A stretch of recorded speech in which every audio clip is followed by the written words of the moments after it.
Noorsootöö Ankur. Räägime noorsootöö sisust, väärtustest ja kvaliteedist. Tere! Tere! Tervist! Mul on väga hea meel, et me saame täna rääkida siin töökultuurist ja noortekeskuste meeskonnast ja juhtimisest. Minu nimi on Ege Enok, mina olen Viljandi avatud noortetoa juhataja ja olen seda olnud nüüd juba 10 aastat. Ja mina juhina, ma ütleks, et ma olen pidevas sellises õppimise protsessis, et ma kasvan koos oma meeskonnaga ja pigem võib-olla ka meeskondadega, sellepärast et juhi rollis oleme me ju mitte ainult siis igapäevaselt tööl olles, vaid ka siis erinevate koostööpartneritega, mingeid projekte juhtides, võrgustike kohtumistel, et neid erinevaid rolle me ju kanname igapäevaselt. Aga minuga on siin Helena ja Angela. Annangi nüüd sõna teile. Mis on see teie lugu, kuidas teie jõudsite noortekeskuse juhi positsioonile? Tere, mina olen siis Helena. Olen Põltsamaa noortekeskuse juht tänaseks ainult 2 aastat. Aga ma ütlen, et minu juhi selline kujunemislugu on pigem olnud 13 aastat.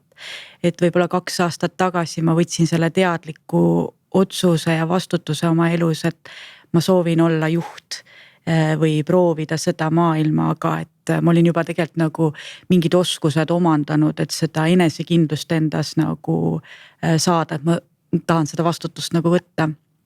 Aga varem olen töötanud Põltsamaa ühisgümnaasiumis huvijuhina 13 aastat olnud selles noorsootöö valdkonnas ja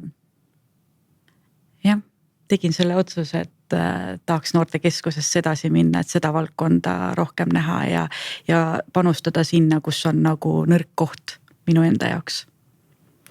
Aitäh sulle. Angela, milline sinu lugu on? Tutvustuseks, et olen Angela, tulen Kose vallast ja ühin Kose vallas noortekeskusi. Meil on 4 noortekeskust. Minu tee juhiks kulges nii, et ma sain juhiks siis, kui loodi noortekeskuste ühine organisatsioon, Kose avatud noortekeskus.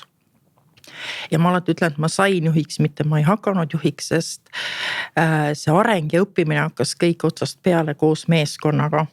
Oma väikeste sussidega ja ämbrite kolistamisega, kuid minu iseloomist on selline, mis ei lase paigale jääda ja hakkasin õppima, ennast arendama koos meeskonnaga ja nüüdseks olen ma teadlikult juba juhtinud veidi üle 10 aasta noortekeskusi ja noorsootöötajaid.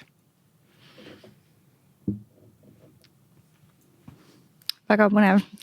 Ehk et minul on juhtida 1 noortekeskus. Helena, mitu sul on? Meil on niimoodi, et me oleme Põltsamaa kultuurikeskuse allasutus, Põltsamaa noortekeskus, aga Põltsamaa noortekeskus omakorda koordineerib siis noortetubasid ja noortepesasid, neid on kokku siis 5. Hästi, ja sinul Angela siis 4? 4 noortekeskust. Väga põnev. Kui me räägime töökultuurist, siis mida see töökultuur sinu jaoks tegelikult tähendab? Sest et kui me räägime üleüldse kultuurist, mille üle on ju väga pikalt arutletud ja sellel mõistel on väga palju erinevaid selliseid selgitusi, siis aga võib-olla mis see töökultuur sinu jaoks on? No töökultuur eelkõige on töömeeskonnaga ja et kõik ühtemoodi aru saaksid oma tööülesannetest ja töökorraldusest. No minu jaoks algab töökultuur juba uksest sisse astudes, et see ka mõnes mõttes väljapoole paistmine, et mismoodi võõras inimene teadmata sellest valdkonnast midagi tunnetab neid asju või näeb, mismoodi see korraldus on, et töökultuur algab juba töötaja naeratusest, vastuvõtmisest, teenuse pakkumisest, kui rahul on tema teenuse tarbija selle teenuse kättesaadavusest, et kõik see ongi töökultuur, nii rahulolu, töötajate rahulolu kui ka teenuse siis nagu saajate poolt see rahulolu. kindlasti on töökultuur ka füüsiline keskkond, et oleks meeldiv tulla tööle nii töötajal kui ka siis noortel noortekeskusesse, et nad hästi tunneksid. Ja mul on nii hea meel, et sa selle välja tõid, sest ma ise ka kogu aeg ikkagi rõhutan seda ja eriti siis, kui on võib-olla selliseid kohtumisi otsustajatega või siis teiste täiskasvanutega, et rõhutada seda, et noortekeskus ei ole ainult noorte jaoks, vaid et seal peab tõesti hästi tundma ennast igaüks. Kuidas teile tundub, et kuidas te olete võib-olla selleni jõudnud, et inimesed saavad aru, kui nad teie juurde tulevad, kas siis esimesele tööpäevale või praktikale või siis astuvadki ka noored majja või koostööpartnerid. Et kuidas nad saavad aru, et mis on need väärtused, mis teie organisatsioonis on? Et me just rääkisime ka sellest, et see on justkui nagu nähtamatu, samas see koosneb nagu nii paljudest erinevatest asjadest, aga võib-olla seesama, et kui teie meeskonda tuleb see uus töötaja, et kuidas tema siis saab aru või mida te selleks teete, et ta oskaks omaks võtta siis seda töökultuuri, mis teil on? Minul on töökultuurina juhtimisstiilina see, et on inimkeskne ja väärtuspõhine.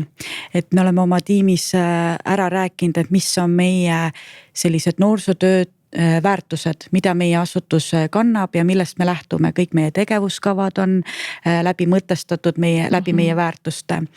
Ja kui nüüd võõras inimene nagu tuleb või vaatab meie seda noorsootööd on ju, et siis ma nagu loodan, et ta näeb seda samamoodi, seda läbipaistvust, et siin on inimkesksus ja siin on väärtuspõhisus läbi siis nende postituste, mis me teeme, on ju üks asi.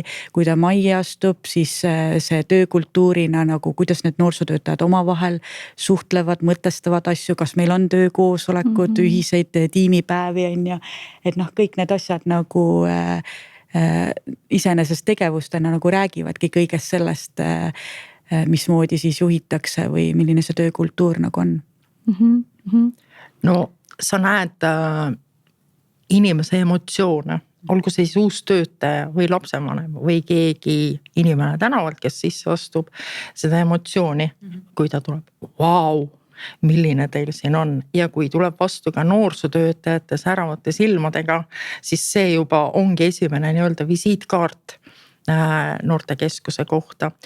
Ma küsisin ka oma ühe uuema töötaja käest, et kohe, kuidas sina ennast tundsid, kui sa esimest korda meie majja tulid, siis ta tõi just need samad asjad välja, et mõnus õhkkond, rõõmsad töötajad, teotahtelised ja on ka näha noortest, kuidas noored käituvad, kui nii meeskonnas kui noortekeskuses on töökorraldus või kokkulepped paigas. Meil on ka niimoodi, et kui tuleb see uus töötaja intervjuule, tööintervjuule, siis me oleme tavaliselt sellises ruumis, kus ongi need meie asutuse väärtuse plakatitena ära kujundatud. Siis me oleme töötajad, kõik kogu kollektiiv osaleb selles, et me võtame oma meeskonna liiget ühiselt. Kõik osalevad seal ja siis me vaatame seda oma väärtuste seina ja aeg-ajalt küsime, et meil on siin väärtus ettevõtlikkus, kuidas sina uue töötajana seda rakendaksid, mis on sinu ideed, on ju, et see inimene juba intervjuu ajal tegelikult tajub seda ära, et siin on nagu ootused ka minule, et siin on väärtuspõhine lähenemine või siin tiim kõik osalevad, et ta saab mingisugused nagu hoiakud ja teadmised juba teada ja alati, kui ka lõpetame intervjuu, siis ma nagu ka ütlen, et mõtle rahulikult ja et meil on oluline, et sina sobiksid meile ja et meie sobiksime ka sulle, et mõtle rahulikult, kas oled selleks kõigeks valmis, mis siin ees ootama hakkab, on ju. Ja üldiselt on nagu väga positiivne ja on tagasisidet tulnud, et selline keskkond on väga toetav ja ausalt on nagu kohe ootustest nagu räägitud ka. Ja väga ilus. Ja vestlusi pean mina ka, aga enne seda mul on tekkinud nagu oma uue töötaja pakett, kuna neid töötajaid ikkagi vahest vaheldub. Kõigepealt, kui võimalik, inimene on avaldanud soovi, et ta tahab tööle tulla, ma lasen tal noortekeskusega tutvuda. Et see ei ole tööpäev, küsin, kas tal on aega tulla, et tule vaata päevas 1-2 tundi, mis meil siin üldse toimub. Selle käigus näen ka mina, kuidas ta nagu olukorras hakkama saab. siis kindlasti varasemalt juba enne, kui me töölepingu sõlmime, ma kutsun ta meie koosolekutele, meie meeskonnapäevadele, sest kuna mul töötajaid igapäevaselt koos ei ole, aga koosolekupäeval näeb ta kõiki, teised näevad teda, saavad juba omavahel suhelda ja ta saab juba ettekujutuse, mis teda ees ootab, sest ka meeskonnapäevadel kajastub meie olemus, meie just see, et millised teie nii-öelda inimestena olete, millised kolleegid te olete. Mitte ainult töökeskkonnas, vaid ka just inimestena. Just, väga lahe. Ja mulle tundub ka, et sellistes pisikestes asjades tegelikult see igapäevane võlu justkui nagu ka väljendub. Et seesama võib-olla töövestluste tegemise ajal, et meiegi alati pakume siis teed ja vett ja toome oma sellise serviisikese sinna lauale ja see on ka olnud nagu selles mõttes selline hästi toetav tagasiside, et sageli inimesed ütlevadki, et neil ei olegi selliseid töövestlusi olnud, sest et me tõesti nagu arutleme, sest minu jaoks on ka hästi oluline just töövestluste käigus, kui me võtame ka meeskonda uue inimese, saada aru, et milline see inimene ka ise on, kuidas ta mõtleb, mida ta tegelikult väärtustab, võib-olla ka see, et mis on see lisaväärtus, mida ta meeskonda toob. Sest et enda meeskonna puhul ma saan küll öelda, et igal inimesel on oma tugevused ja ta tuleb tegelikult meeskonda oma sellise tugevusega, et me kunagi ei otsi nagu täpselt samasugust inimest, kes läks ära, vaid et me otsimegi seda, et mis siis on temas veel seda miskit, mida ta meeskonda toob ja millist väärtust ta saab pakkuda. Sest ma tunnen ka seda ja olen kogenud, et kui inimene tuleb oma sellise tugevusega meeskonda, siis midagi, millest ta saab kohe ka alustada, mille puhul ta saab ka siis sellise eduelamuse, kui ta saab hakatagi rakendama juba endale sellist nagu tuttavlikku asja. Et selles mõttes on väga nagu tore. Kuidas teile tundub, kui suur roll on juhil noortekeskuse sellise töökultuuri kujundamisel ja milles see tegelikult väljendub? No kindel on see, et ükski noortekeskus või noorsootöökeskus ilma juhita kindlasti ei oleks noorsootöö nägugi. Et ikkagi eestvedajast loeb väga palju ja kas see inimene on väga teadlik ja pädev kogu sellest noorsootöö maastikust, et on ju juhtumeid ja olukordi, kus on inimesed, kes ei tea valdkonnast võib-olla midagi või on natuke kuulnud ja meeskond on ka nagu lappesse läinud, et piloot ei oska juhtida siis või ei tea seda valdkonda, siis ei ole nagu hea, on ju. Aga millest see väljendub? No kõikides nendes pisiasjades loomulikult juba tunnustamisest, märkamisest, vestluste läbiviimisest, toetamisest, ka aeg-ajalt märkamisest või märkustest. Mina nimetan neid märkamisteks, aga et kõikides asjades ikkagi juht on see eestvedaja, et ta ei ole see, kes nüüd seal vahest ka peab eeskuju näitama, on ju, vahest ongi vaja olla ka platsi peal ja mõne mitte kurjustavalt öelda või märkamist öelda, vaid võib-olla vaja eeskujuga näidata mingit olukorda, et see töötaja nagu saaks siis aru, on ju, et mis tema roll selles osas on. Just, ei tunneks seda toetatust. Ja just, et omavahelisest suhtlemisest, et juhi tarkus võib-olla ongi see, et märgata mingis osas, kus on puudujääke või puudusi või mingid künkaid, millest üle saada. Ja siis mina võtangi meeskonnaga ette teema, arutame selle teemal või kui vaja õpime juurde, lähme koolitusele, kuidas mingi asjaga hakkama saada, et kindlasti ei ole see, et juhina mina tean ja teie peate tegema, vaid me areneme kogu aeg koos, me kasvame koos ja alati tuleb uusi situatsioone, millega edasi minna või mida muuta või mida uuendada. Et selliseid väljakutseid on küll ja küll. Muidugi. Ma näen eriti seda uute töötajate puhul, et see juhi roll on nagu eriti oluline just sellele uuele alustavale noorsootöötajale väga nagu oluline, eriti kui ta tulebki esmakordselt noorsootöösse ja ei tunne valdkonda ja arvabki, et siin on hoidjatädid, on ju, et siis seda juhi rolli on väga palju seal, et seda mõtestamist ja noorsootöö väärtustamise osa on ju, et mis see tema roll siis on ja pöörata tähelepanu, märkamisi tuua välja ja muidugi, eriti, et seda infot ju tegelikult alustaval töötajal on nagu tohutult palju, et millega kurssi viia. Et aru saada, kuidas võib-olla siis enda noortekeskus toimib, kuidas meeskonnas suhted on. Eriti, et me tegelikult ju teame ka seda, et ja see on midagi, mida ma alati oma meeskonnale ütlen, et nii kui meeskonda tuleb uus inimene, kogu meeskonna töö algab jälle nullist. Et ükskõik kuhu maale sa juba jõudnud oled, et võib-olla on see mõnus koostööine faas, aga keegi vahetub, kas siis jääb pikemalt töölt eemale või tulebki uus inimene, et siis hakkab see töö jälle algusest peale. Ja minu kogemus on see küll, et kui seda meeskonnale niimoodi teadvustada, et siis see tegelikult aitab ka võib-olla natuke pehmemalt suhtuda erinevatesse siis protsessidesse, sest et ma arvan, et mitte ükski meeskond ei saa ka jõuda ju ilma sellise konflikti faasita sinna koostöisesse faasi. Ehk et siis on tore ära märgata ja vahel ma mõtlengi, et huvitav, kas juba tuleb see konflikti faas või millal ta tuleb. Et ja siis jällegi on vaja juhil ju seda teadlikkust, et kuidas siis nii-öelda tegeleda sellega. Et ilma asjata ju või kuidagi iseenesest need olukorrad ka ju ära ei lahene. Ja mis puudutab veel ka võib-olla selles mõttes, mida mina siis teen ka töökultuuri mõttes või nagu juhina või kuidas see mulle tundub, on see, et me juhtidena tegelikult võtame ka selle vastutuse. Et üks asi on tõesti see, et me loome selle struktuuri, need raamid, kõik see paberimajandus ja dokumentatsioon, aga teisalt ka seesama, et mida me võib-olla nii tihti ei teadvusta, aga me juhtidena ikkagi vastutame.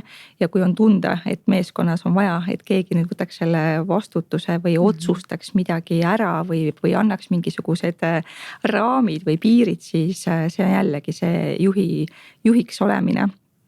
Ja teisalt ka seesama tiivustamine, et mulle tundub, et me juhtidena nagu oma inimesi tunneme, siis me mingitel hetkedel anname jällegi seda vastutust juurde selleks, et nad saaksid seda eduelamust tajuda. Sest jällegi mõtleme selle Maslow püramiidi peale, et igaüks ju vajab ka sellist enese nii-öelda eduelamust ja eneseväljendust siis, mida saaks meile pakkuda töö. Küll aga me oleme siin just rääkinud nüüd alustavatest töötajatest ja sellest, et kui tuleb meeskonda uus inimene. Kuidas teile tundub, kas täna on noortekeskustes keeruline või on see hoopis lihtne hoida meeskondi sellise püsivana või kui me räägime üldse püsivast meeskonnast, siis mis me mõtleme selle all? No tegelikult on püsivat meeskonda raske hoida. Inimesed on erinevad, nende huvid on erinevad, nende elu eesmärgid on võib-olla erinevad. Kergem, ma ütlen, on tööl hoida vanemaid inimesi. Noored inimesed, mitte et ma seda pahaks panen, ma tiivustan neid, aga nad mõnda aega on tööl ja leiavad uusi väljakutseid või nagu ma ütlen, et noorsootööks sobivad inimesed, kellel veel ei ole lapsi või juba on lapsed suured, sellepärast et meie töö eripärast sõltuvalt tuleme ju tööl õhtuti. Ja ilmselgelt ei saa väikese lapse kõrvalt seda tööd teha, see muutub nagu raskeks. Ja on ka see olnud põhjus, miks inimesed töölt lahkuvad. Aga ja on ka põhjus selles, et inimene tunneb, et see töö on kas ammendanud tema jaoks või ma enam ei saa hakkama nii hästi, kui ma tahaksin. Või kui ta ise ei märka, siis mina juhina pean olema julge ja tooma selle välja ja mitte, et inimest töölt ära ajada, vaid pigem motiveerida ja lasta talle endale mõelda, et äkki on mingi muu töö, mis talle rohkem rõõmu toob.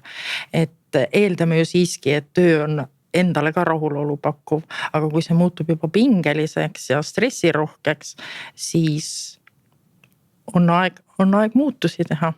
Ja juhina on minu tarkus, kas sellest märku anda või vastupidi teda hoida ja motiveerida millegiga teda paigale jääma. Ja. Kuidas sulle tundub, Helena? Jah, on raske leida head töötajat. Selles mõttes, et nagu Angelagi tõi, et minu kogemusena ka on, et leida inimest, kes on valmis tulema õhtusel ajal tööle ja sellisesse sotsiaalsesse stressirikkasse kohta tööle, kus tegelikult selliseid hüvesid, mida pakkuda talle, on üsna vähe. Et kas ei ole palk motiveeriv või need lisaboonused ei ole nagu motiveerivad, on ju. Et juhina nagu kogu aeg mõtled ja nuputad siis välja ja rõhud nendele teistele nagu tugevustele, et mis nagu, meil on kokkuhoidev tiim ja oled nagu reklaamiagentuur aeg-ajalt, on ju, et proovi nendele teistele kohtadele siis rõhuda, on ju. Aga jaa, et ma olen ka tajunud seda, et aga noorsootöö annab tohutult võimalusi, et ka tööle võtmisega, et see inimene, kes on näiteks väga loominguline, eneseteostust otsib, minu arust noorsootöö on ideaalne võimalus selleks katsetamiseks.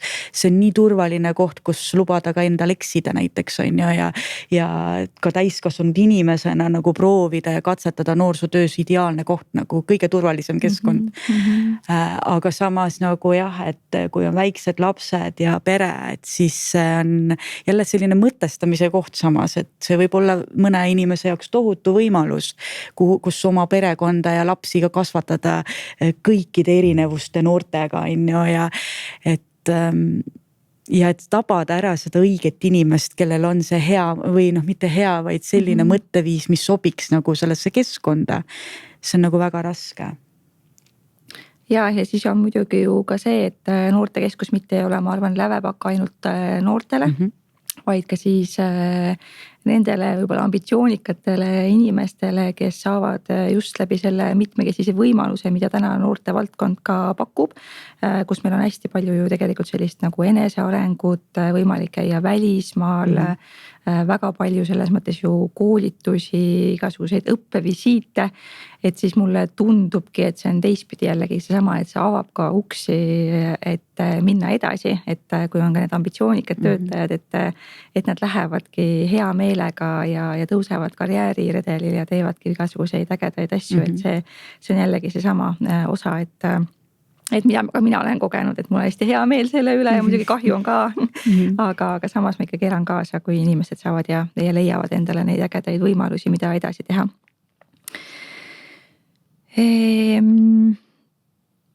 Öeldakse, et organisatsiooni kultuur on juhi nägu või selline juhi peegel. Mis teie sellest arvate? Kas see peab paika või tahaks vastu vaielda? Muidugi peab paika. Ikka on.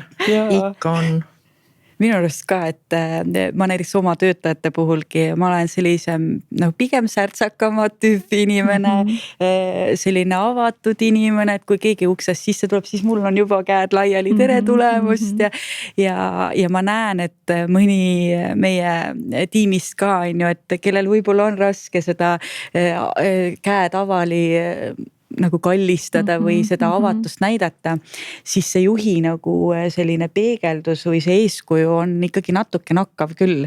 Et on nagu tore näha, et kuidas nad hakkavad ka mõtestama või eesmärke seadma või oma käitumist muutma sellega, et seda avatust näidata, et olla noortele nagu avatud, neid kuulama, suhtlema avatult ja ka ütlema, et ka mina eksin, et jaa. Ja julgeda näidata ka oma meeskonnale, et sa oled ka inimene, et mul on ka omad nõrkused ja ma võin ka eksida, et või see juht ei ole jumal, eks ju. Et kõigi oma inimlike nõrkuste ja tugevustega. Ja just on ju nii, et kui töötaja vaatab oma juhti, siis ta ju näeb tema tööstiilist näeb ära, et ahaa, mu juht ootab ilmselt sarnaseid asju ka minult, et see on ka nagu väljapoole nagu signaal selline, et mingid ootused on justkui ära kaardistatud sinu tööstiili järgi nagu ka neile. Ja need ühised kokkulepped, et kui mina sean endale lati mingi kõrgusele, siis ma ei lähe kunagi lati alt läbi, ei murra oma lubadusi, ei annagi lubadusi, kui ma neid täita ei suuda ja meeskond ju võtab sellest eeskuju. Ehk et teod ja sõnad peavad ikkagi kokku minema nii palju kui võimalik. Muidugi ja mulle tundub, et see juhiks olemine on ka nagu selline mainekujundus, et kui ma mõtlen, siis ma usun, et paljud teavad, et okei, Põltsamaa, seal on Helena Kose, seal on Angela, et selles mõttes, et see kuidagi nagu käib ikkagi ka isiksuse põhiselt kaasas nagu hästi palju. Et selles mõttes on tõesti väga põnev, et jällegi mingi roll, millesse me oleme, millele me võib-olla igapäevaselt niimoodi ju ei mõtlegi. Et ja on väga lahe ja minagi, ma viimasel ajal olen hästi palju võib-olla sellist nagu tähelepanu saanud ja ka meedia tähelepanu just väga erinevate selliste keeruliste teemade puhul võib-olla, mis vajavad ka otsuseid, mis ei sõltu ainult ju ka minust või minu meeskonnast, vaid ongi selles mõttes kohaliku omavalitsuse tasandi otsused. Aga jällegi, et selles mõttes, et see minu nimi või see minu isiksus käib sealt kuidagi nagu hästi suuresti läbi. Et hästi-hästi põnev on see. Mis on olnud teie suurim õppetund meeskonna hoidmisel? Ja võib-olla mitte just ainult õppetunnid või sellised suurimad õppetunnid, aga võib-olla ka mingid taipamised. No eelkõige taipamine, mul tuleb kohe meelde see hetk, kui ma siis juhiks sain. Et see on inimlik, nüüd ma olen juht ja nüüd ma hakkan maailma muutma ja nüüd ma hakkan oma reegleid tegema. Ja see ämber kolistada, et tegelikult see nii ei ole. Et tegelikult vajan siiski mina õppimist ja arenemist, kuidas juhtida meeskonda, et meeskond sulle järele tuleks. Et see oli nagu, see taipamine oli nagu siuke väike nõks kohe peas ja sealt edasi minek oli juba kerge, äge, arendav. Kuidas sinul, Helena? Ma siis mäletan seda, et kui sa nüüd mõned aastad tagasi Põltsamaale läksid, siis tegelikult sa hakkasid kohe nagu väga võib-olla nagu visuaalselt looma sellist kuvandit, see tundus väga mõtestatud, ma jätkuvalt arvan, et sul oli sellel perioodil rohkem tunde ööpäevas kui minul kahtlemata. Et see on kindlasti ka tulnud nagu millegi arvelt ja võib-olla jagagi seda, et mis oli sinu selline see nägemus, et millega sa siis võib-olla nagu ka tööle hakkasid? Kui ma alustasin, siis ma hakkasingi selle keskkonna loomisega pihta, sest ei ole mugav töötada keskkonnas, mis sulle endale ka ei meeldi näiteks või siin häirivad mingid asjad. Ja see tunne, et aga kuidas need noored siin siis käivad või mida nemad siis tunnevad, miks nende keskkond selline üldse on, et see hakkabki sellest keskkonnast pihta. Ja siis sealt edasi siis see meeskonna üles ehitamine, kogu aeg see visiooni rääkimine, kogu aeg selle meelde tuletamine. Aga kõige suurem õppetund, millesse ma võib-olla kohe alguses nagu ämbrisse astusin, oli see, et vaata, ma arvasin, et ma astun uksest sisse ja ma räägin oma sellest nägemusest ja me kõik hakkame nüüd seda tegema. Aga kui meeskond kaasa ei tule ja ei saa aru, siis need lõputud tunnid ja see mõtestamise küsimus, see tundus mulle nii, et miks sellele peab nii palju nagu kulutama aega, et võiks olla nii, et me nagu justkui lepime kokku, mina ütlen, ja me teeme nii, aga et siis sa näed ära, et see tiim ei lähegi kaasa ja see ei toimi niimoodi. Et see ämber, et tegelikult me kõik tiimis olevad inimesed on väga erineva isiksusega, väga erinevate arusaamistega ka noorsootööst ja keskkonna loomisest ja ka noorsootööst üldse, mis see nagu noorsootöö siis nende jaoks tähendab. Et tegelikult nagu alustada üldse tiimi ülesehitamisega on võib-olla üks esimesi samm, et üldse kaardistada ära, et kes on need inimesed. Muidugi läbi selle protsessi ka läksid inimesed, kes selle protsessi juhtimise ajal said ka nagu aru, et need väärtused, mis vanasti olid võib-olla selles asutuses enam ei toimi ja et täna on nagu noorsootöö palju rohkem mõtestatud ja eesmärgistatud ja palju sellisem sisukam ja kaalukam kui võib-olla 10 aastat tagasi. Väga põnev. Et jah, selline taipamine, et inimesed vajavad nagu tuge ja kõrval olemist ja sellist nagu oled nagu teekonnakaart nendel. muidugi ja sellega tuli mul just meelde see, et ma olen oma meeskonnas või tegelikult meeskondades ja vahel lausa mitu korda aastas ka teinud sellist joonistamise harjutust, et kus ma ütlengi alguses, et ei tohigi ühtegi küsimust küsida ja siis ma lasen joonistada paberile mingisuguseid kujundeid. Ja siis, kui me näitame üksteisele seda kõike, siis me tegelikult näemegi, et isegi kui meil on täpselt seesama info, siis me mõistame seda nagu nii erinevalt ehk et kui oluline on see, et me tegelikult saame omavahel suhelda ja me teamegi seda, et me mõlemad vastutame, et mina vastutan, kui ma infot välja annan ja see teine inimene vastutab, kui ta infot vastu võtab, et selles mõttes, et see kommunikatsioon, et kuidas seda kommunikatsiooni ka nagu hoida, kui me teame, et igasugune virvarr ongi igapäevaselt meie ümber, neid teemasid on palju, millega ühe päeva jooksul tegeleda, kohtumisi on palju, et siis tõesti, et seda kommunikatsiooni hoida. Ja selleks mina näiteks teen siis iga kuu iga töötajaga siis selliseid 1-1 kohtumisi, kas kohtume noortekeskuses või läheme jalutama või saame kuskil kohvikus kokku, et siis see on see aeg, kus ma saan pühenduda nagu täpselt sellele inimesele, kuulata ära, mis on need tema võib-olla sellised murekohad ja rõõmud või väljakutsed või mingisugused plaanid, et selles mõttes see on küll hästi mind toetanud, kus ma tean ka, et ma saan vähemalt iga kuu mingisuguse aja pühendada igale inimesele, sest et ma ei saaks öelda, et ma täna olen liiga palju majas või liiga palju olemas inimeste jaoks, sest et ma vist ei oska veel aega nii hästi planeerida, et mul oleks vähem kohtumisi ja selliseid koosolekuid ja rohkem aega inimestele ja rohkem aega ka arvutis oma asju teha, et kuidagi see osa on veel tasakaalust ära. Aga küllap ma siis ühel hetkel õpin või on teil mingeid häid nippe praegu, kuidas oma tööaega juhina planeerida? No, ega seda planeerida vist ei oska korralikult keegi, see on alati valupunktiks jääb. Aga meeskonna hoidmiseks, et ma tahtsin lisada, et mitte ainult tööalased kokkusaamised ja vestlused ei ole olulised, kindlasti on läbi rääkida, see kommunikatsioon, kuidas me asjadest aru saame, ülerääkimine, aga ka muud vestlused, anda aega töötajatele ka omavahel vestelda, suhelda muudel teemadel, et kui meie saame oma meeskonnaga kokku 1 kord kuus, teeme terve päeva ja sinna mahutame oma koolitused, õppimisprotsessid, vestlused, tagasisidestamised ja kindlasti ma annan aega ka rääkida neile kõikide, mitte ainult mulle, vaid ka teistele kolleegidele oma tööst, mis tal juhtunud on või midagi põnevat, sest nad saavad siis oma kogemusi vahetada ja nad on minule tagasisideks andnud, et see on nende jaoks väga oluline, et nad seda teha saavad.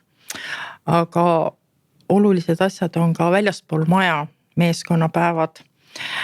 Mina olen selline juht, kes solgutab siis oma töötajaid hästi palju ringi. Me käime õppevisiitidel teistes noortekeskustes. Me käime koos teatris, me käime koos kinos. Mitte nüüd tihti, korra aastas, võib-olla 2 korda aastas, aga need on kõik nii olulised asjad, mis nagu meeskonda koos hoiavad ja samas silmaringi avardavad, motiveerivad, oma igapäevasest rutiinist aitavad välja tulla, et meil on väga-väga palju erinevaid tegevusi, mis kõik ei tule meeldegi siin loetleda. Ja, meil viimati oligi Angela, tuli oma tiimiga Põltsamaa noortekeskusesse, meil oli nagu siis 2 tiimi selline arengupäev, et tegime esimeses plokis sellise koolituse osa ja siis teises plokis õppisime tantse ja mängiti pilli ja just, et väga nagu sõime esimesed vastlakuklid ja et nagu sellised tiimipäevad on vägagi toetavad. Ja meil Põltsamaal on ka nii, meil on natuke võib-olla tihedamalt, meil ei ole kord kuus, meil on lihtsalt kuidagi töökorralduslikult nii hästi kuidagi läinud nagu paika, et meil on iga esmaspäevased tiimikoosolekud ja see annab hea võimaluse arutleda erinevate juhtumite üle.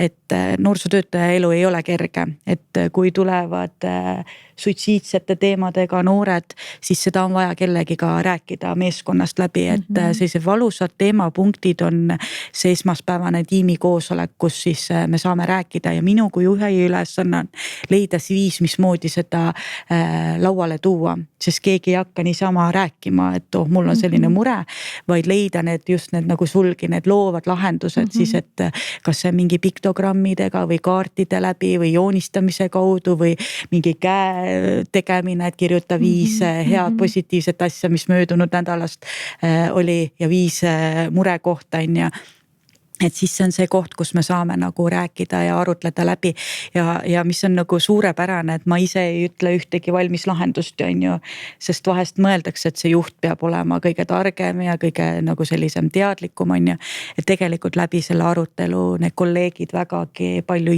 üksteist toetavad ja märkavad, et meil on nii lahedaid nagu juhtumeid olnud, et ükskord ma ka tulin, ütlesin, ma olen nii läbi lihtsalt, ma enam ei jaksa kuidagi, valasin selle esimese emotsiooni sellele tiimile ja siis üks töötaja tõusis ruttu krapsti püsti. Sellel on üks hea lahendus. Kõik vaatasin ise, no mis lahendus on, et nüüd doktor noorsootöötaja tuleb ja teeb selle korda. Tõusis püsti, pani siis mussi käima, sadu mängis meil ja siis ütles, ja nüüd kõik välja elama ennast, nüüd tantsime kõik selle välja ja no meie siis tantsime, siis kehalise kasvatuse tund läheb mööda ja vaatavad aknast noorsootöötajad nagu tantsivad töö ajal, on ju. Aga see oli selline vajalik osa selles hetkes, et mingid pinged välja elada ja rääkida, et väga head on need tiimipäevad, nagu tiimi koosolekud esmaspäeviti. Ja meil on siis ka 2 korda aastas, kus me ikkagi nagu läheme välja või teeme sellise suurema tiimipäeva või koos olemise, nagu nüüdki meil oli. Et need on väga nagu turgutavad ja toetavad. Need annavad motivatsiooni nii endale kui töötajatele. Muidugi. Ja endal, no just kui me Helena juures käisime, siis ma ka ütlesin, mul on nagu nii hea meel näha oma töötajaid, kes löövad aktiivselt kaasa, räägivad kaasa, oskavad õpetada, julgustada ka nooremaid kolleege, et just see on minu töö.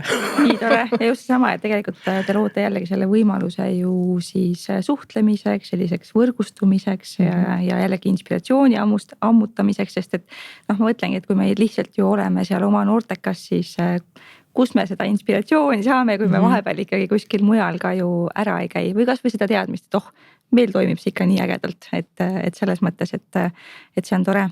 Aga jaa, mina ka tõesti kasutan oma meeskonnaga siis erinevatel koosolekutel, mida meil on 6 siis vastavalt võimalusele, 1-3 võib-olla, siis iga koosoleku alguses sellist vestlusringi metoodikat ehk et kasutamegi siis kaarte või midagi muud sellist ja siis me jagame, kuidas läheb. Ja see on ka seesama, et ma ise sain püstitada selle küsimuse, ma väga usun nende küsimuste võlusse jällegi, et mis parasjagu siis oluline on ja kui inimesed saavad juba jagada ja ma ise saan ka jagada ja see on ka jälle seesama koht, et kui mina olen avatum ja võib-olla jagan ka siis rohkem iseenda kohta või selle kohta ka, kuidas ma ennast tunnen. Võib-olla mingitel hetkedel ongi ka endal keerulisem või kuidagi mingid asjad on kokku jooksnud, et siis on hea seda jagada oma meeskonnaga, et nad teavad ja saavad pakkuda seda tuge ja toetust.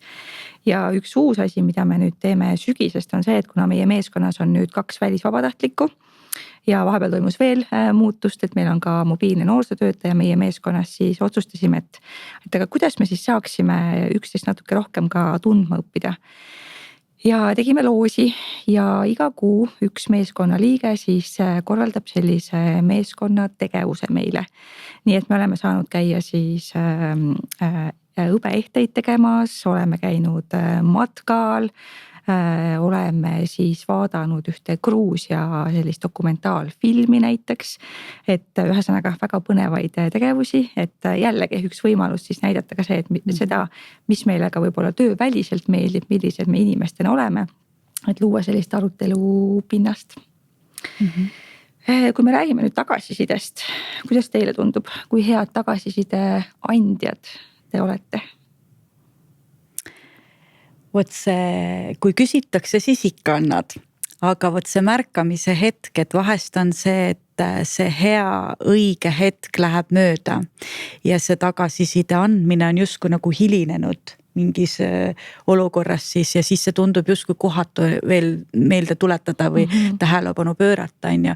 Aga eduelamus on kindlasti see, kui sa õigel hetkel ära märkad ja siis kohe seda tagasisidestad ka, et siis sa näed kohe, kuidas see töötaja nagu õide puhkab või et tal oli nagu sellest nii palju nagu kasu sellel hetkel. Ja tagasisidestamisest on minu praktika küll ka, et see üks-ühele vestlused igakuised ja mul on nagu välja töötatud selline pikem vorm, et nad täidavad selle eelnevalt ära ja siis, kui me kokku saame, siis läbi mängu tegevuse tegelikult nagu ta räägib uuesti sellele läbi ja mõtestab nagu enda tööd edaspidised sammud ka ära nagu. Väga põnev. Ja. Kuidas sina, Angela, tunned? Mina mäletan, kui jälle siin maalt, kui ma juhina tööle hakkasin, et märka oma töötajaid ja tunnusta. Ja siis ma mõtlesin, et kuidas ma neid tunnustan või milles ma neid tunnustan. Et kas sellepärast, et tuli uksest sisse tööle, et lähen surun kätte, aitäh, et tööle tulid. Igapäevane töö, et kuidas see käib. Nüüd ma saan aru ja nüüd ma oskan märgata, sest ma olen seda teadlikult õppinud, me oleme koos meeskonnaga seda teadlikult õppinud, poolsunniviisiliselt alguses, ei ole hästi välja tulnud, aga nüüd on tore märgata nii töötajate poolt kui ka ise, märkan ise ennast tunnustamast õnnestunud asjade eest. Ja peaaegu koheselt ja see ei peagi suur olema, ei pea diplomite jagamine olema, või tõesti see väike õlale patsutus, või see tuli sul toredasti välja, see oli hea mõte, see oli äge, sa tulid sellest olukorrast nii toredasti välja, tublisti oskasid hakkama saada, et need kõik märkamised ja tunnustamised. Ja otse loomulikult tuleb ka juba meeskonna poolt ka mulle tunnustust tagasi. Kas või see, et aitäh, et sa sundisid, ma olin küll alguses pahane, aga see oli, pärast tuli välja, et see oli nii tore ja äge, et aitäh sulle, et need on ülimad tunnustused. Ja see tähistamine võib-olla ka siit tuli hästi välja, et võib-olla see tunnustus on pigem see meeskonna koos nagu tähistamine, et meil on nagu see celebration, et aeg-ajalt kui keegi midagi kolleeg teeb hästi, siis teised märkavad ka seda teised tiimikaas, siis hüüame kõik koos celebration, et nagu väga lahe nagu, et kui tiim kaasa tuleb ja märkab seda, et nüüd on aeg tähistada ka, et kõik seda, mis on halvasti läinud ja hästi läinud. Ja ma saan aru, et teil tegelikult mõlemal on nagu välja kujunenud selline mõtestatud lähenemine sellise tagasisidestamise jaoks. Saan ma õigesti aru? Ja, võib küll öelda. Ja seda me aina harjutame. Enda reflekteerimist, tagasisidestamist, teiste nägemist, ega inimestena me näeme ju ainult seda, mis meie teeme ja miks ei nähta seda, mis meie teeme, et õppida nägema ka teiste eduelamusi ja õnnestumisi. Jah, et märkamist, et kui on kas see sündmus või mingi juhtum, et siis ka kolleegid saavad selle välja öelda, et mis sellel kaaslasel läks nagu hästi, mida nagu eeskujuks võtta, aga mis on mingid soovitused, mida võiks teinekord teistpidi teha või teistmoodi proovida. Et see on jah. Nagu minul on see üks töö osa, et ma isegi tule selle peale, et see osa nagu ära jääks, et selline reflekteerimise osa nagu on väga oluline kogu selles meie ägedas töös ju. Muidugi, ja just selles mõttes selle reflektsiooni jaoks aja võtmine, et mina kunagi Hanna Jõgilt õppisingi selle meetodi, et kuidas siis nii-öelda tagasisidestada või kuidagi võib-olla nagu ka reflekteerida, et 2 küsimust, mis läks hästi ja mis läks järgmine kord paremini, et mulle endale meeldib ka kuidagi nagu hoida seda, pigem nagu seda positiivsust, et isegi kui on nagu midagi läinud nihu või mitte nii, nagu oli selles mõttes see eesmärk ise endale seatud või siis ka võib-olla nagu sellele tegevusele, et siis oli nagu oli, aga et mis me saame sellest siis õppida ja kaasa võtta, et kuidagi mitte sinna negatiivsesse tundesse kinni jääda, et töö käigus ma arvan igasuguseid asju juhtub ja sageli on ju olukordi, kus me anname endast parima, aga mingid asjad lihtsalt ei sõltu meist. Ja noorsootöös ongi see, mis ma ka oma töötajale ütlen, eksimine on inimlik ja tee defektist defekt. Tee nägu, et nii pidigi olema. Kui sa ei jõua oma ettevalmistatud asju lõpuni teha, jäta pooleli, lõpeta mingil hetkel ära, kui sa tunned või läheb see töökäik või protsessikäik teistmoodi, mine vooluga kaasa. Ja kui sinu arust läheb nihu, siis tee nägu, et kõik on hästi ja pärast analüüsid, kuidas sul läks ja mis oleks saanud teistpidi teha. Jaa, aga kuidas te hindate, et kui palju te ise tagasisidet saate? Et juhtidena see on justkui nagu hästi loomulik töö osa meile, et me tagasisidet anname, me jagame neid märkamisi ja nii edasi, aga just seesama see endade tagasiside saamine. Kuidas see teil sellega lood on? No nii palju kui küsid, nii palju saad, eks ju. Ega tegelikult ma tunnen, et seda on vähe. Ma olen seda kasutanud pigem arenguvestlustel, et ka oma tööle tagasisidet saada. Ja sealt tegelikult ma võin öelda, et töötajad on julgesti, mitte ainult positiivsed, vaid ka ütleme natuke negatiivseid. Me kõik oleme ju inimesed. Ja vahel on siis vaja mingi asi kas ära põhjendada, miks see nii on, või siis aitäh, et ütlesid ja proovida muuta või jälgida ennast, et mingid negatiivseid apsakaid enam ei juhtuks. Jah, võib-olla sellist nagu väga süvitsi või sisukat tagasisidet ma nagu ei eeldagi oma töötajalt, et annaks minu tööle sellist tagasisidet. Aga näiteks kui mingi koosoleku juhin ära, siis ma ka küsin, et kuule, peegelda mulle, et kuidas kas see sõnastus oli ikka näiteks vallajuhtidega mingi koosolek, et siis ma ütlen, kuidas see tundus on ju, et oi, kõik oli väga hästi on ju, et teinekord võt nii on ju, et siis ma panen küll kõrva taha, et see on ka tagasiside mulle on ju. Või siis kui meil on vestlus ära, ka ebameeldiv vestlus, et siis ma ka küsin tagasisidet, et kuidas see sulle tundus, et kas see oli mugav või mida ma teinekord teisiti teeksin, et sul oleks hea on ju seda ka ebamugavat asja nagu vastu võtta on ju, et me ei saa nagu eeldada, et me teame ja oskame kõike, aga kõige targem ongi küsida siis otse sellelt vestluspartnerit, et kuidas temal siis parem on seda kõike omandada või vastu võtta. Ja meie oleme enda meeskonnas teinud ka kokkuleppeid, et kuidas me soovime võib-olla just seda tagasisidet, et me siis edastame ja olen ka olnud, kasutanud ka siis sellist viisi, et lasknud üksteisele kirjutada kirjalikult ja kuidagi julgustanudki seda, et me üksteisele ka ikkagi jagaksime neid märkamisi, sest jällegi mina ei ole kogu aeg kõikidega ju koos tööl, kuna meie töötajad töötavad ka graafiku alusel. Mina olen ainus, kes graafiku alusel ei tööta, et siis ongi see sama, et me tegelikult üksteise puhul nagu märkame mingeid asju võib-olla rohkem, et siis oleme seda kasutanud. Ja ma teen ka siis paar korda aastas selliseid hooaja kokkuvõtvaid vestlusi ja mingi aeg tagasi ma lihtsalt tundsin, et ma olin ise võib-olla sellises kohas, kus ma ei tahtnud tagasisidet saada või et ma ei olnud valmis seda vastu võtma, sest et ma arvan, et ma olin enda suhtes kriitiline.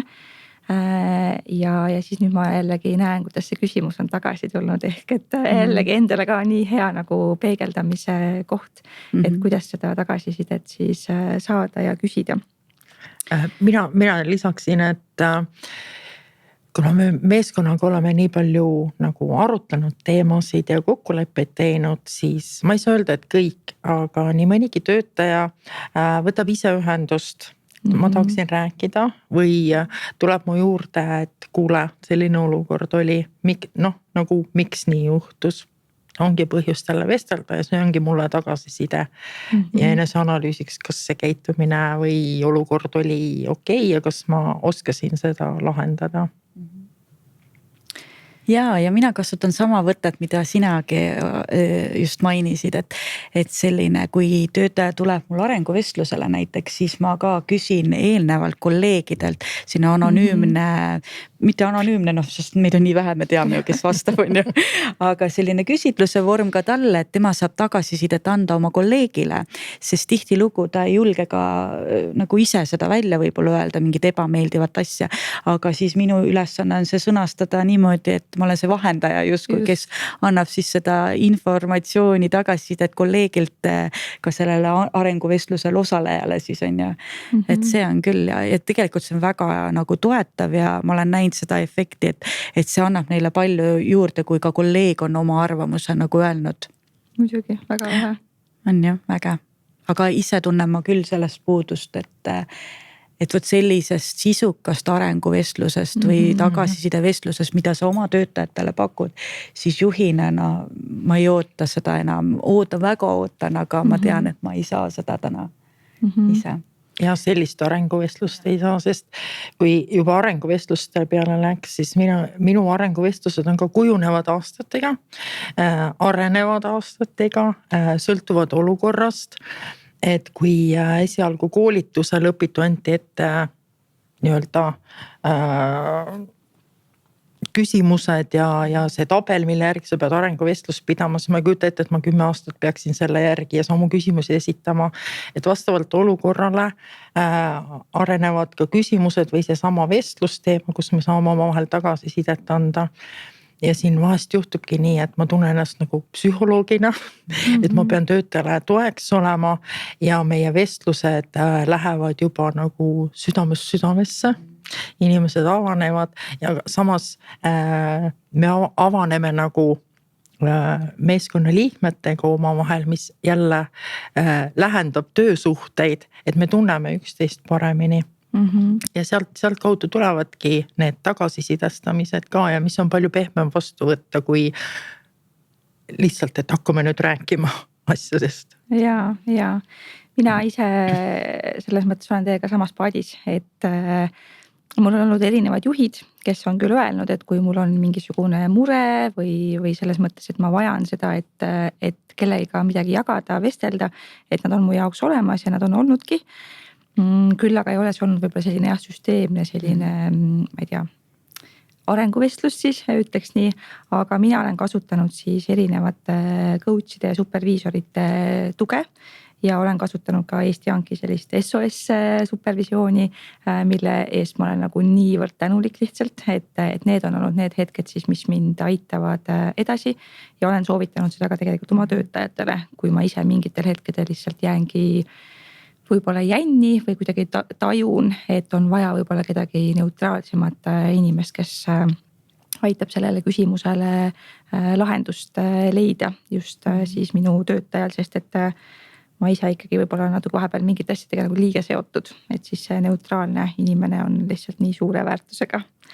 Et tõesti, aitäh Eesti Hankile siin kohal. Ja nende nõustamistega, et ma tunnen ka vahest, kuna ma olen oma töötajatel hästi palju olemas ja toetan neid, siis vahest jooksevad enda emotsioonid ja tunded ka kokku ja mina olen ka kasutanud nõustamist ja sealt saad nagu rohkem isegi tagasisidet, sest sa räägid ära oma olukorrad ja see nõustaja peegeldab ju sulle sinu tegevust tagasi ja siis tekib see taipamine, et mitte ma ei saa tema käest nõu, vaid see nõu on kõik minu enda peas ju tegelikult olemas. Lihtsalt peegelduse kaudu, ma päriselt nagu tegin niiviisi, et jah, nagu enda arusaamu ja pead selgemaks nõustaja juures käia on väga okei. Võib-olla ma küsingi, et mis on need võib-olla sellised üks-kaks mõtet või tegevust või praktikat, mis on teid toetanud ka selliste raskete vestluste tegemisel? Kuidas te valmistute selliseks raskeks vestluseks? No raske vestlus tähendab veel raskemalt ettevalmistust, nagu topelttööd. Et esiteks oma emotsioonid maha saada ja kõik see mõtestamine, et kuhu see vestlus peaks jõudma sinu arvates, sinu nägemuse mööda.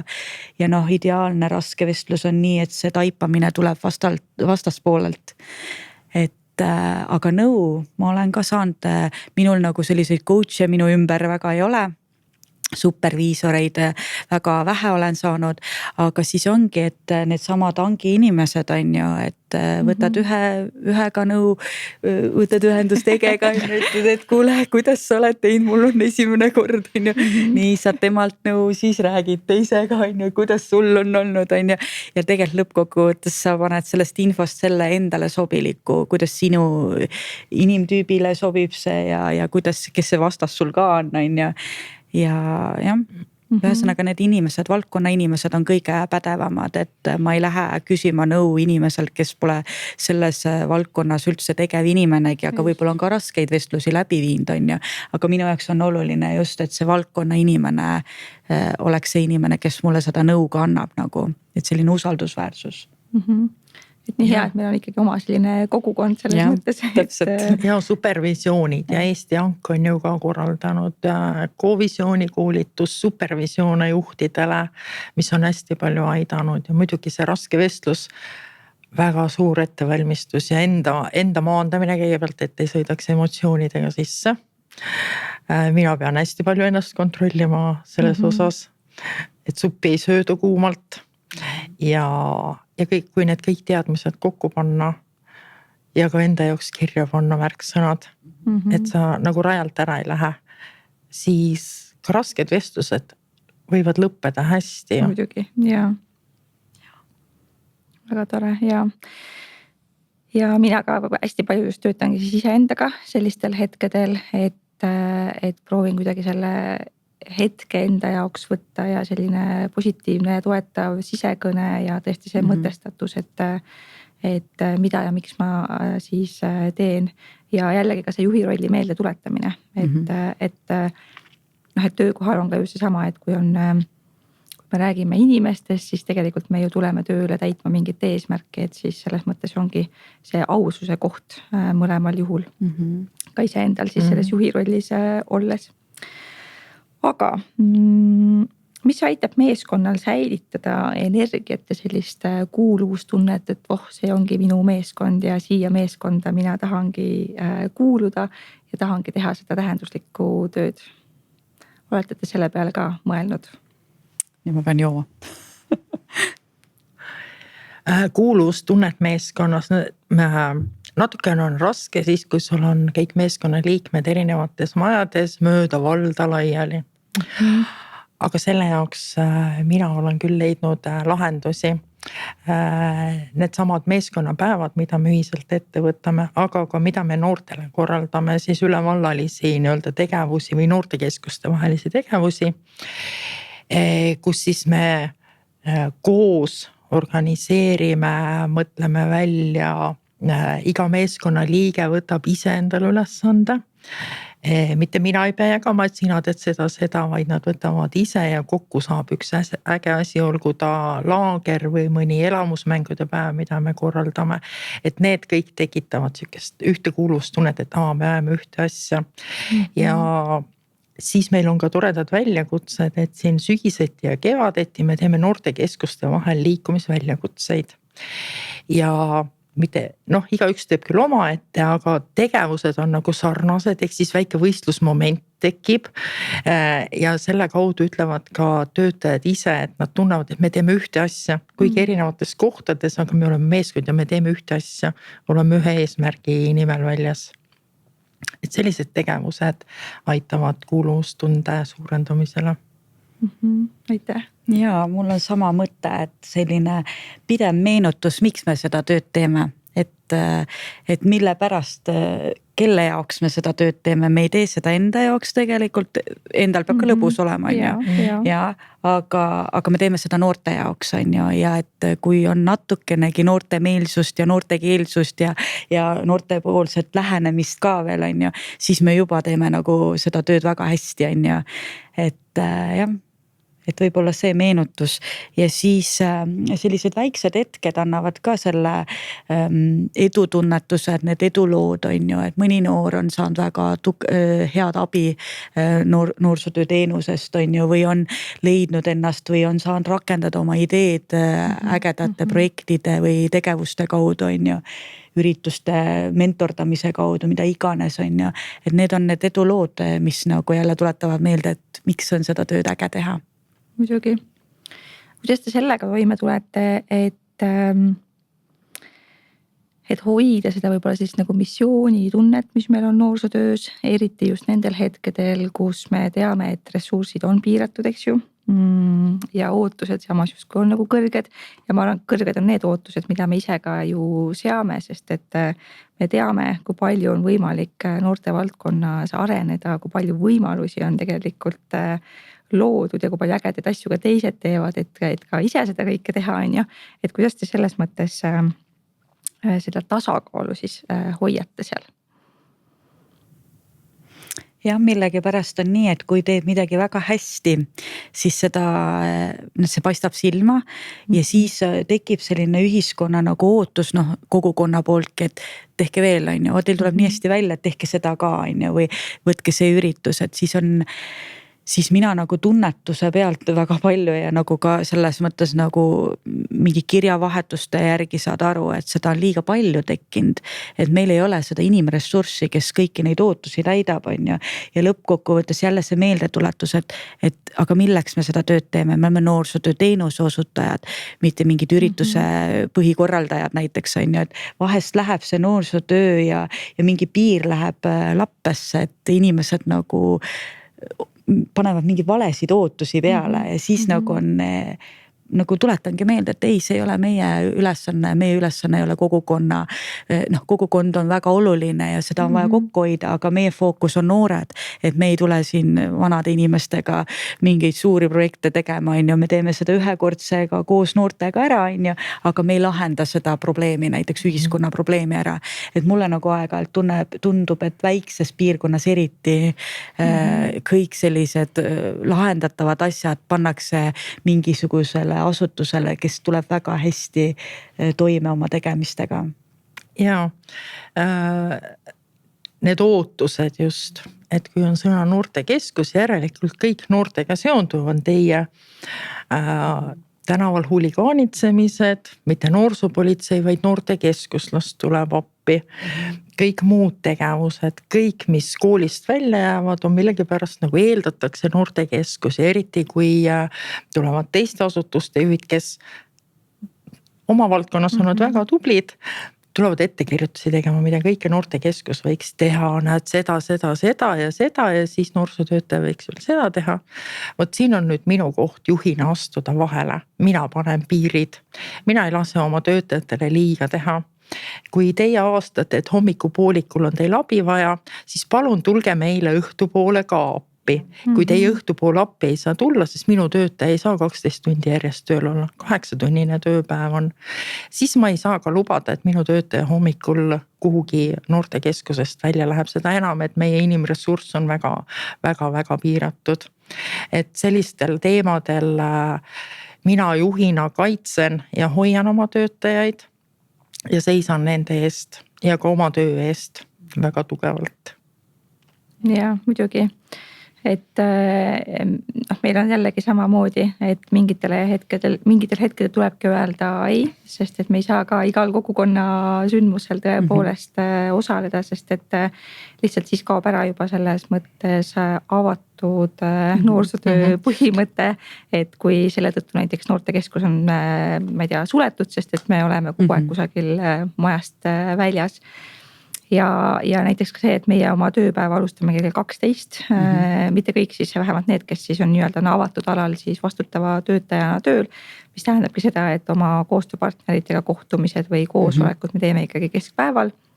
Kuigi sageli on teistel inimestel just siis lõunaaeg, on ju, et siis kuidagi selles mõttes seda kombineerimist ja oleme tõepoolest kokku leppinud ka selle, et millised on siis aasta jooksul need kogukonna sündmused, kus me kindlasti oleme osalemas ja kus me panustame, mis siis ongi juba arvestatud ka sellega, et on ka nädalavahetuse näiteks siis tööaeg ja leiame siis need vabad päevad hoopis teisest ajast. Et kuidagi see annab tõesti seda mõtestatust juurde ja kuidagi aitab meil olla meie enda fookuse juures. Ja kui fookusest rääkida, siis me oleme ka oma meeskonnas leppinud kokku aasta alguses, et kuhu me selle fookuse paneme. Et kas fookuses on olnud näiteks just selline võrgustikutöö, eelmisel aastal kahtlemata oli ettevõtlikkus just fookuses, kuna me taotlesime ka kvaliteedimärgist ja olime selles protsessis hästi sees, et need on ka võib-olla mingid asjad siis, mis aitavad meil teistele öelda ei. Ja muidugi neid pakkumisi tuleb ju väga palju, et vahel ongi keeruline, eriti kui on mingid asjad, kus tegelikult tahaks võib-olla ei öelda, aga see ei olegi võimalik. Aga kuidas teie kaasate enda meeskonna liikmeid sellistesse otsustusprotsessidesse või erinevatesse võrgustikesse, kas juht on see, kes igal pool käib või tegelikult ka noorsootöötajad? no Angi üldkoosolekud on meil selline 2 korda aastas, kus me kindlasti kõik osaleme. Et see on nüüd eelmine aasta võtsin ja minust see oli nagu nii jälle selline eduelamus nagu meeskonna sees, et me läksime terve tiimiga ja siis mõned teised tulid nagu üksikult, te olete terve tiimiga, ma lähen nüüd ka oma sinna noortekeskusesse räägin, on ju, et me peaks terve tiimiga. Et noh, selline ressurss, mis tuleb sulle tegelikult ju kätte, on ju, et sa ei pea selle eest ise hoolt kandma, on ju. Et miks mitte siis koos meeskonnaga minna ja juba on seal koolitus ja juba on seal valdkonna inimesed, tutvused, on ju, et see on nagu väga suur selline üks asi, aga kogu võrgustikutöö, mis nagu kogukonnas toimub, et on need riskinoortega töögruppide arutelud või on siis maakondlikud mingid erinevad töögrupid, et sinna ma alati kaasan töötajad, kelles ma näen seda, et vot tema on selles valdkonnas väga tugev, on ju.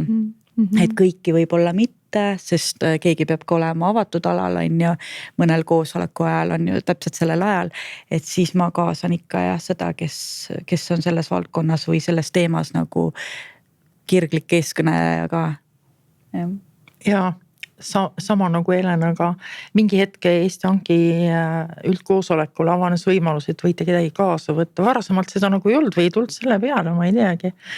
Ja mina hakkasin ka vastavalt võimalusele kaasa haarama siis meeskonda ja väga palju nagu positiivsust ja motivatsiooni on nad sellest saanud. Aga juhtimisse või otsustusprotsessidesse kaasamine, me läbipaistvus. Räägime kõik meeskonnaga läbi. Mina ei otsusta üksi, vaid isegi mingi väike mõte käin meeskonnale välja. Laidavad maha või kiidavad heaks, otsustame koos või kui midagi väga on vaja teha, ma vähemalt juhin selle vestluse niiviisi, et no me peame sellega hakkama saama, nad saavad kaasa rääkida, ükskõik mis, kas mingi tööalane korraldus või mingi muudatus sellega ei kaasne, et hästi palju ma kaasan oma töötajaid nendesse protsessidesse. Ja, mingid väiksed, meil oli nüüd siin sõbranädal, siis me tegime noortega sellised meened oma koostööpartneritele, et siis ei olnud nii, et juht läheb siis kingitusi üle andma, vaid terve meeskond läheb andma üle, et nad näevad ka, kes need inimesed on siis nendes erinevates valdkondades, kes vastutavad ja see suhtlus on nagu mõlemipoolne niimoodi. Või kui ma valla kohtumistel lähen, siis aeg-ajalt võtan ka oma selle noorsootöötaja kaasa ja siis ta näeb seal, et mismoodi nagu teisel tasandil jälle vestlus käib, on ju. Muidugi, jah. Sa lähed valda vestlema, aga mina olen kutsunud valla esindajad, eriti kui meil on olnud mitu vallavalitsuse muutust koos meeskonnaga kohtu, mitte ma üksi ei kohtu, vaid koos meeskonnaga, et nad saaksid kõik tuttavaks, sest ega vallajuhid sinna väikestesse noortekeskustesse üldjuhul oma valitsuse ajal ei jõua, elu on näidanud ja vähemalt nii palju siis kokku saada ja samas kõik koos rääkida või vähemalt see, kui mina räägin ja nemad noogutavad mulle julgustavalt kaasa, et tutvustada omavalitsusjuhtidele, mis see noorsootöö on. Et niimoodi ma olen neid kaasanud. Jah, ja meie teeme üsna sarnaselt, et jällegi kutsume endale külla inimesed, siis terve meeskonnaga planeerimegi just niimoodi siis töögraafikusse, et kõik saaksid ikkagi kohal olla ja kohtuda. Sest näiteks kui me räägime laste heaolu spetsialistidest või sotsiaalpedagoogidest või ka meie piirkonna politseinikest, siis on hästi hea, kui minu noorsootöötajad just teavad, kes need inimesed on ja vastupidi ka, sest et mina ei ole noortega igapäevaselt kontaktis ja on alati hea, kui info näiteks jõuabki otse allikast, et kuidagi on nagu mugavam suhelda. Ja see on jällegi parim viis, kuidas me saame siis noori toetada ja meil on see täitsa niimoodi toiminud ja jällegi võtab ka minult seda koormust selles mõttes juhina ka vähemaks, et hea meelega olen nende kohtumiste juures, aga selles mõttes ikkagi usaldan oma töötajaid. Aga kui me nüüd hästi põgusalt räägime ka sellisest turvalisest ruumist ja üleüldsegi turvatundest, sest et me ju teame, et noortekeskuses võib tulla väga erinevaid olukordi ette, võib olla olukordi, mis ka mõjutavad töötaja enda selliste vaimset heaolu, võib olla olukordi, kus võib-olla natuke rohkem vaja tuge kui tavapärasel tööpäeval.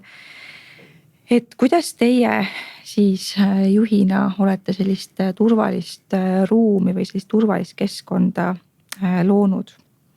Olete te mingil kokkuleppeid teinud, olete te võib-olla mingisuguseid, ma ei tea, kaasanud mõne koostööpartneri väljaspoolt või mis see teie selline praktika on? No meie oleme arutanud üldse kriisiolukordi, mis noortekeskuses võib ette tulla, kuidas neid maandada ja kuidas käituda. Ilmselgelt juhina mina pean kõigepealt neile toeks olema, aga ma ei ole ka kõikide valdkondade spetsialist. Ehk on siis oluline teada kontakte ja võimalusi, kuhu poole pöörduda. Ja on ka juhtunud, kus, no meil ei ole palju neid kriisiolukordi, aga siiski. Ja olukord, kus noorsootöötaja püüab ise lahendust leida ja on mulle lihtsalt tulnud olukorrast rääkima, siis jälle minu tarkus on, et kuule, me ei ole spetsialistid, me ei pea asjaga ise hakkama saama, me kutsume abi ja pöördunud siis kas noorte heaolu spetsialistile sotsiaalkeskusesse või politsei poole ja vestelnud ja abi sealt poolt saanud.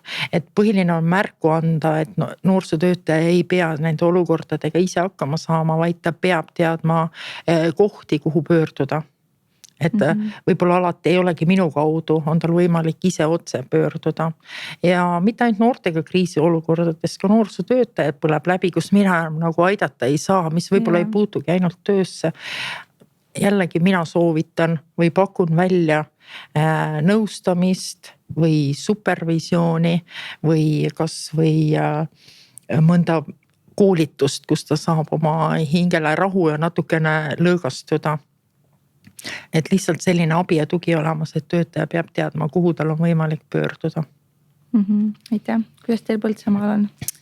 Meil ei ole veel sellist kriisiplaani, meil on välja töötamisel alles, aga meil on sellised nagu töötaja sellised kokkulepped, mida me oleme omavahel kokku leppinud, et kuidas me nagu omavahel suhtleme ja kui on mingi väga ebameeldiv olukord, et kas siis me jätame selle endale või räägime. Ja me oleme kokku leppinud, et meil on selline avatud töökultuur ehk me räägime, et kõik algab rääkimisest. Ja kindlasti on kõik osapooled, et tiim hoiab kokku, et kõik peavad olema selles infoväljas. Ja üks selliseks abivahendiks, et iga päev on ju väga kiire, et sul ei ole võimalus nüüd peegeldada või rääkida just sellel hetkel, kui võib-olla töötajal vaja on. Aga siis meil on logiraamat, kuhu me teeme sissekandeid just nii nagu koolis õpetaja teeb stuudiumisse sissekandeid, et mis olid need õpioskused, mida see noor siis omandas tänases tunnis ja mis on need järgnevad sammud. Et meil on ka siis välja töötatud selline logiraamatu, selline struktuur, et mida see töötaja siis sinna sisse kannab ja just sellised juhtumipõhilised, mis on nagu noortega just seotud, et keegi räägib mingisugusest suitsiidsetest mõtetest või räägib sõbraga, et sõpruskonnaga, et mingi gäng tahab peksa anda või mingid elulised asjad, noorsootöö teemad on ju. Et siis see on koht, kuhu ta fikseerib selle ära, et võt need vestlused olid on ju ja mida nüüd noorsootöötaja tegi. Et ei saa ju jätta õhku selle juhtumi on ju, et mida sina täiskasvanud inimesena siis nüüd selle juhtumiga tegid on ju. Ja siis meil on välja töötatud sammud, et kas ta võtab siis kooli sotsiaalpedagoogiga, kas ta võtab heaoluspetsialistiga ühendust või mida ta tegi või ta suutis selle lahendada niimoodi, et ta helistaski lapse vanematele ja olukord sai nagu lahendatud on ju. Samamoodi, et ne ei viska noori välja noortekeskusest on ju, et see mõtteviis, et aga see on ju noortekeskus, see on tema turvaline koht, kus tal peaks hea olema olla. See, et ta ei oska seal sotsiaalseid oskusi või ei oska käituda, see on meie roll teda õpetada, et siis jälle see, et kuidas me sellises ebameeldivas olukorras hakkame saama, kui tegelikult endal on ka juba närvid, et tahaks nagu kiiresti sekkuda ja kõige kiirem sekkumine on nagu homme näeme on ju, aga et me ei tee seda on ju, et selleks on mingid sammud vaja ennem ära teha, enne kui on see, et homme näeme on ju. et me oleme kõike kokku leppinud nagu, et ja arutlenud ja aeg-ajalt ma näen, et töötaja ongi vastumeelne, sest tahaks kiiresti lahendada asju, on ju, aga jälle see mõtestamine, et aga kelle jaoks me seda tööd teeme. Me teeme seda noorte jaoks, et kõigil noortel oleks siin hea, aga et teda nagu hoida siin, on ju, siis mida me teeme selle jaoks, et ennast ka hoida muidugi. Ja vastupidiselt ma natukene võib-olla intrigeerin, aga minu töötajad on ka mulle öelnud, et turvatunnet tekitab see, kui sellistes olukordades, kus noor halvasti käitub, on tal õigus see noor välja suunata. No välja visata on võib-olla halb öelda, vestelda, põhjendada ja suunata ta välja, sellepärast et selline noor tekitab ka töötajale stressi, ta segab teisi noor, nii nagu kooliski, eks ju. Ja just, et turvatunnet tekitab see, et mina juhina olen talle selle õiguse andnud, et tema saaks turvaliselt töötada. Ja tihtipeale tegelikult tagasiside sellest on, et see noor tuleb homme või ülehomme tagasi ja vabandab. Sest mitte lihtsalt ei ole teda välja visatud, vaid on ka põhjus öeldud, miks seda tehtud on. Ja kuna noortekeskus on selline natukene ka rosin noorte jaoks, siis ta teeb kõik, et ta sinna tagasi saaks. Ja üldjuhul on paranenud käitumised ka, ei ole selliseid nii hulle kriisiolukordi tekkinud. Meie oleme ka selles mõttes selle teemaga päris palju tegelenud. Meil on hädaolukorra lahendamise plaan, mille me oleme ka läbi siis töötanud, läbi rääkinud ja jõudnud ka järeldusele, et mingites väga võib-olla ootamatutes olukordades on ikkagi kõige olulisem, et töötajal on kaasas mobiiltelefon ja võtmed näiteks. Seega me näiteks tellisime siis kõhukotid, mis siis on töötajal nagu nii-öelda igapäevaseks töövahendiks. Läbisime sügisel ka sellise kriisijuhtimise AB koolituse, kus soovitati siis teha selline postkaardi formaadis selline nagu meelespea või selline juhis, et kui on kriisiolukord, mis ma siis teen. Et seal on kirjas siis näiteks aadress, seal on kirjas kuhu helistada, seal on minu telefoninumber näiteks ja seal on võib-olla ka mingisugused toetavad laused, mida noorele mingites hetkedes öelda või mida kindlasti mitte öelda, et igaüks siis sai selle endale ise kujundada ja oleme tõesti ka väga mitmeid siis selliseid ka võib-olla riskikäitumisega noorte sellise eneseregulatsiooni koolitusi läbinud ja seda koos meeskonnaga, et kuidas me siis käitume. Ja üks kindel põhimõte on ka see, et me kunagi ei räägi noorest kui probleemist, me räägime sellest, et tema käitumine mingil hetkel on probleemne ja et mida me siis teha saame ja jällegi see positiivne sõnakasutus, et kui ka noor on saanud võib-olla mitu hoiatust ja tõepoolest ka juhtub, et läheb siis võib-olla mingil hetkel ikkagi koju ära, siis ta teab, et ta on homme tagasi oodatud ja suhtume temasse jälle nii, et täna on uus päev, täna on uus võimalus ja et selles mõttes see on toimiv. Aga ennast juhina see teeb murelikuks ju ikkagi, et selles mõttes, et need keerulised olukorrad, et siis me tõepoolest jagame, arutame ja siis kui vaja, siis kutsume ka kellegi võib-olla siis eksperdi siis ka sellist vestlusringi läbi viima, et oleme ka seda mitu korda kasutanud. Ja just selleks, et ka mina saaksin öelda välja mingeid asju, et ka mina saaksin jagada, kuidas mina ennast tunnen, sest et mingid teemad on sellised, kus on ka hea endal rääkida. Sest juhtidena sageli me ikkagi oleme ka siis selle protsessi juhid, et me juhime siis seda koosolekut ja meil on mingi teine roll ja vastutus. Ja siis ma tajun ka ära, et kui mul on ka vaja rääkida, et siis ma kaasan kellegi meie meeskonna juurde. Aga hakkame vaikselt siis otsi kokku tõmbama ja küsin veel 2 küsimust. Üks nendest siis on see, et kui te saaksite enda noortekeskuse töökultuuris midagi muuta või mingisuguse väljakutse ära lahendada, siis mis see oleks? Mina hetkel ei muudaks midagi, sest kõik muutused, mida me oleme teinud, on sõltunud kas ajast või olukorrast, kas neid muutusi ja uuendusi on vaja teha või ei ole ja me arutame selle meeskonnas läbi. Kui just seaduses mingit sellist muudatust ei ole, mis plaks täna hakkab kehtima.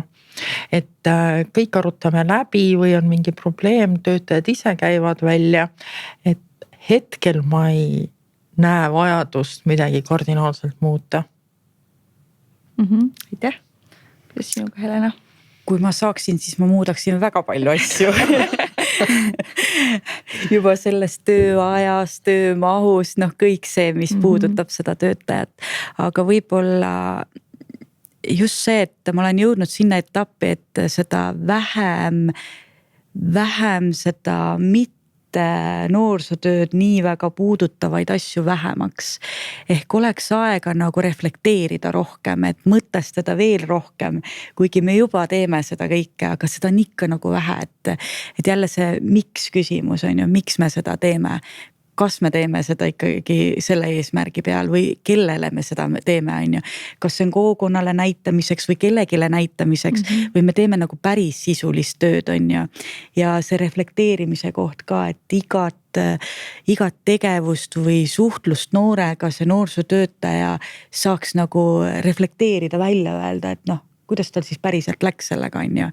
Mida teistmoodi teha, et seda aega nagu mõtestamise ja reflekteerimise vahel on nagu nii väike, et kui ma saaks seda muuta, siis ma muudaks tööaegu, et oleks aega seda tööd veel sisukamalt, mõtestatumalt teha. See on sinu võimuses teha. Jah, loodame. Muidugi on. Just. Ja mina võib-olla praegusel hetkel enim avaldan tänu oma meeskonnale, kes töötab võib-olla iga päev natuke selles mõttes sellises teadmatuses, et kuidas homme, kuidas 3 kuu pärast ja kuidas võib-olla ka 6 kuu pärast, et selles mõttes ma olen praegu nagu tohutult tänulik neile, et nad sellises olukorras toimivad ja töötavad ja kohanevad ka selliste muutustega, millega ma arvan, et ei peaks toime tulema. Ja lõpetuseks küsin seda, et mis on see üks asi, mida sa enda tassi täitmiseks teed, enda heaolu jaoks. Siis me teame, et juhina peame ka enda eest hea seisma ja selle läbi oleme ju eeskujuks ka oma lähedastele ja ka meeskonnaliikmetele. Ise oskus aeg maha võtta, osata puhata ja teadlikult seda teha, tööst välja tulla, seda peab õppima, see ei tule kohe. Olen ka mina olnud läbi põlenud, aga nüüd ma võin julgelt öelda, ma oskan seda. Oskan pea tühjaks lasta, lähengi puhkusaeg kaugemale ära sihukeste tegevuste juurde, mis ei lase töö peale mõelda. Või tegeleda oma hobidega, ehk siis oskus välja lülituda tööasjadest nädalavahetustel puhkuse ajal. See on oluline, et puhta peaga või selge peaga jälle töönädalat või tööaastat alustada. Ka hästi. Jah, väga hästi kõlab. Mul läheb sellega natuke veel aega õppimiseks, sest mul on vaja 6 aega puhkust, et 2 nädalat läheb umbes aega, et üldse välja lülituda ja aru saada, et ma olen nüüd puhkusel. Ja siis läheb mul see puhkuse nagu selline tuhin tuleb peale.